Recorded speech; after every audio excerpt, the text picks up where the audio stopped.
এতিয়া আমি দেখিবলৈ পাইছো কুচিয়া আহিছে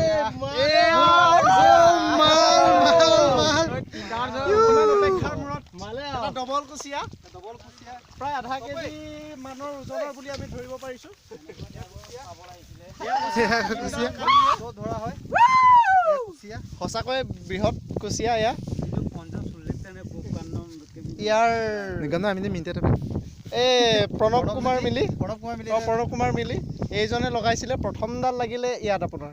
ইয়াত লাগিলে এইডাল গুচাইছো এতিয়া গুচাবই পৰা নাই ইমানেই টানকৈ লাগিলে যে বৰ বেয়াকৈ আঘাত হৈছে তথাপি ডক্টৰৰ ওচৰলৈ নিয়া নহ'ব এয়া ভোজনৰ কাৰণে আমাৰ লাষ্ট ডিচেম্বৰৰ কাৰণে বহু অপেক্ষাৰ মূৰত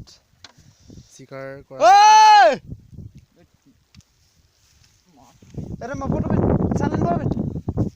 এয়া বৃহৎ কুচিয়া